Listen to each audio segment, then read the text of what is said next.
नमस्कार मित्रों।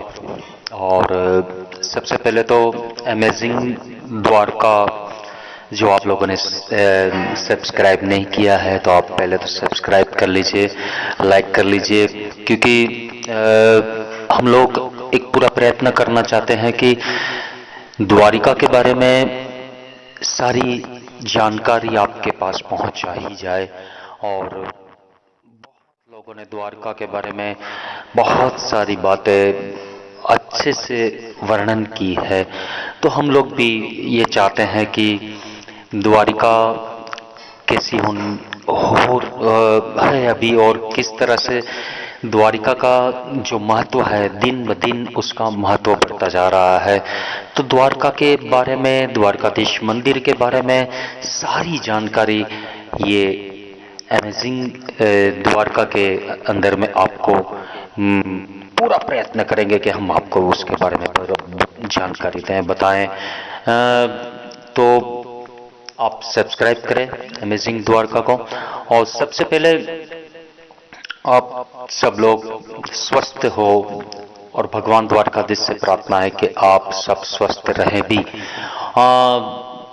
रही अब द्वारका की बात, तो द्वारकाधीश की द्वारका की कल्पना करनी हो तो क्या आज हमारे सामने जो द्वारिका है, द्वारकाधीश का मंदिर है, वो द्वारकाधीश की द्वारका तो नहीं हो सकती, क्योंकि श्री कृष्ण ने बनाई हुई नगरी की कल्पना करेंगे तो ये नगरी तो नहीं हो सकती। बहुत छोटी सी नगरी, बहुत छोटा सा द्वारका जो आज आपके और हमारे सामने है, ये पत्थरों की द्वारका है। ये एक 2 किलोमीटर के अंदर में शुरू होती है द्वारका, और 2 ही किलोमीटर के अंदर में पूरी भी हो जाती है। तो ये द्वारका तो भगवान द्वारकाधीश की द्वारका नहीं हो सकती है।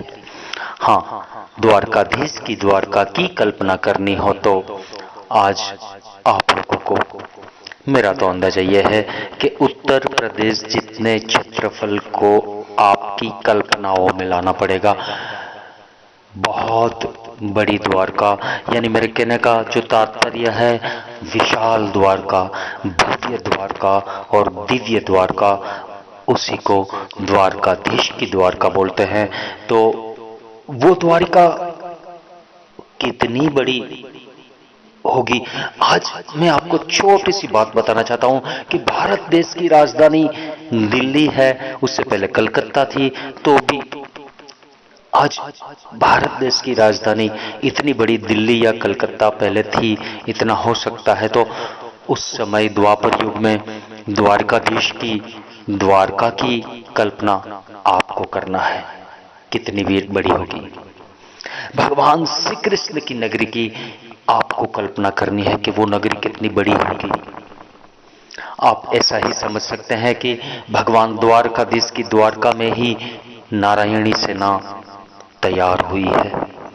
आप ऐसा भी मान सकते हैं कि अर्जुन के पुत्र अभिमन्यु भी यहीं से चक्रव्यूह बनाने की ट्रेनिंग यहीं से ली थी। कहने का मेरा तात्पर्य वो है कि द्वारकाधीश की द्वारका जब नहीं बनी थी, उससे पहले ये भूमि बड़े भाई बलराम जी को दान में मिली थी। बलराम जी की शादी रेवती से हुई है। रेवत राजा की लड़की जो है रेवती, उनसे बड़े भाई दाऊ जी या बलराम जी की शादी हुई। उस समय में शादी के बाद में रेवत राजा ने बलराम जी को कन्यादान के बाद ये भूमि दान में दिया था, जो भूमि आज द्वारका बोल रहे हैं हम लोग। यानी आपको मैं छोटी सी एक बात ये भी बताऊं कि जब आप सौराष्ट्र में आते हैं तो एक जूनागढ़ है, जूनागढ़ का जो पहाड़ है उसको गिरनार पर्वत बोलते हैं। शास्त्रोक्त नाम है उस गिरनार पर्वत का रेवतक पर्वत, यानी रेवत राजा का गढ़, बलराम जी के ससुर जी का गढ़। यानी आप ऐसा समझ सकते हैं कि जब आप जूनागढ़ आ गए तो आप द्वारका में आ गए हैं, ऐसा आपको मानना पड़ेगा। यानी जब गोकुल, वृंदावन, व्रज, मथुरा छोड़ने का समय आया तो भगवान की द्वारकाधीश नहीं बने थे, उससे पहले भगवान श्री कृष्ण की सबसे पहली समस्या यह थी कि मेरे पास इतनी बड़ी भूमि नहीं है, मैं कैसे राजा बनूंगा और राजधानी कैसे बनेगी। यानी जो दाऊ जी महाराज की भूमि है, बलराम जी की भूमि है, बहुत छोटी है, उससे मेरी राजधानी नहीं बन सकती, उसमें मेरी नगरी नहीं बन सकती। और वही समस्या भगवान श्री कृष्ण ने समुद्र देव को सुनाई, समुद्र नारायण को सुनाई कि आप हो जो मेरी मदद कर सकते हो। हे समुद्र देव, आप मुझे कुछ दे दीजिए ताकि मैं राजा बनूंगा, मैं द्वारकाधीश बनूंगा। समुद्र देव ने उस समय भगवान श्री कृष्ण से एक शर्त रखी कि हम आपको 12 योजन भूमि अर्पण कर रहे हैं, लेकिन मेरी शर्त है कि मैं जितना दूं उतना समय से मुझे वापस भी करना पड़ेगा, लौटाना पड़ेगा। भगवान श्री कृष्ण को समुद्र देव ने 12 योजन भूमि दी, शर्त पे दी। और भगवान श्री कृष्ण ने एक तो दाऊ जी महाराज की भूमि और दूसरी तरफ समुद्र देव ने दी हुई भूमि 12 योजन, दोनों को मिलाई और फिर ये बने हैं भगवान श्री कृष्ण में से द्वारिकाधीश। अब ये राजा बने, राजा की नगरी चली, जो कोई भेंट मुलाकात के लिए आया वो सब यहीं पे ही आए।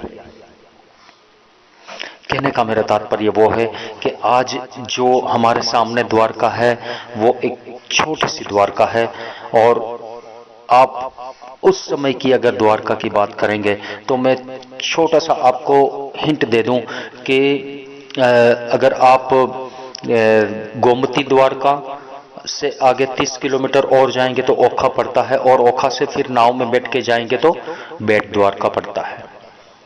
तो 352 किलोमीटर तो कराची पड़ गया उस तरफ में, यानी कच्छ, मांडवी, भूज, बेट द्वारका, और ये साइड से आप देखें तो कराची पाकिस्तान बहुत नजदीक से हो गया।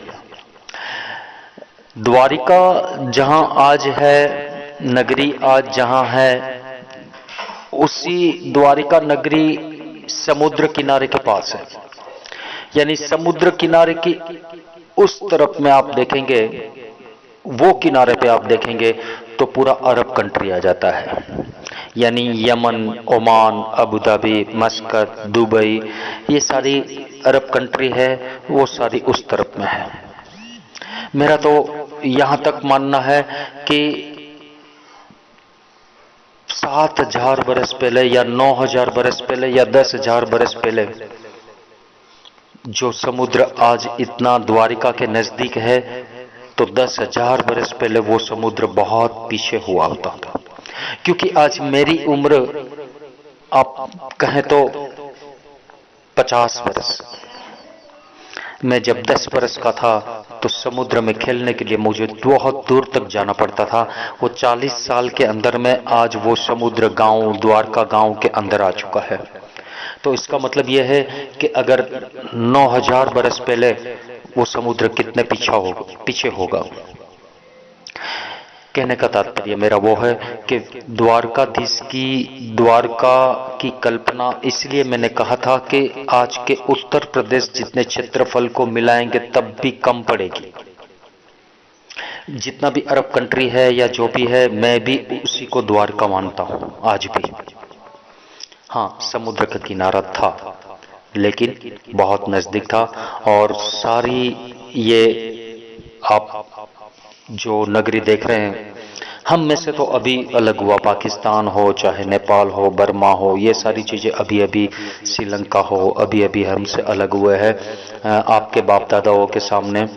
सो मेरा कहने का तात्पर्य वो है, ये समुद्र के अंदर में इतने बड़े सबूत है छुपे हुए हैं, एविडेंस है छुपे हुए हैं, जो चिक चिक कर आपको बताएंगे कि भगवान श्री कृष्ण की नगरी, भगवान द्वारकाधीश की द्वारका इस समुद्र के अंदर में आज भी मौजूद है, आज भी लुप्त है। जो भगवान ने समय को रहते हुए इनको डुबोया है, डुबोया तो नहीं है, लेकिन माफ करना, मैं ये कहना चाहता हूं अर्पण किया है समुद्र देव को, क्योंकि मांगा था पहले कि हम लौटाएंगे, ऐसा कहा था, तो अर्पण कर दिया है। तो मित्रों, आगे भी हमारा जो एपिसोड आता रहेगा, इसी के अंदर में हम सारी बातें द्वारकाधीश के बारे में, सारी जितनी भी जानकारी है आपको समय समय के अनुसार हम देते रहेंगे।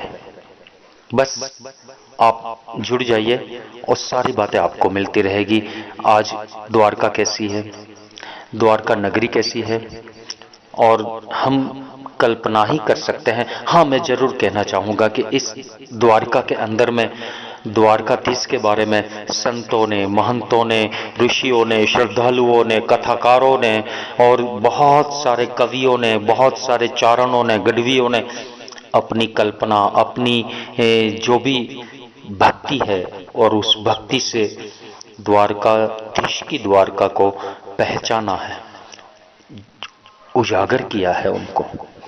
उनकी नजरों से द्वारका कैसी होनी चाहिए, और उसने सारी बातें अपनी नजरों में जो भी कुछ बना है वो भक्ति के द्वारा, श्रद्धा के द्वारा, आस्था के द्वारा सारी किताबों में भी छपी है, मठों में छपी है। शंकराचार्य महाराजों ने और ब्रह्मचारियों ने और बहुत सारे संतों ने, महंतों ने इनके बारे में बहुत सारी बातें कही है।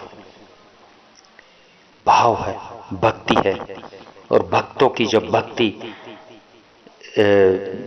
मुंह पे आती है या तो उनके हृदय से निकलता है शब्द, तो द्वारकाधीश की द्वारका कैसी होती होगी उसके बारे में सुनने मिल जाता है हम लोगों को।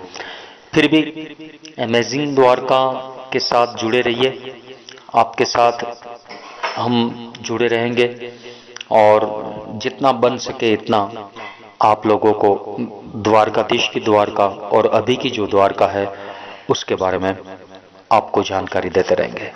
खूब खूब धन्यवाद। नमस्कार।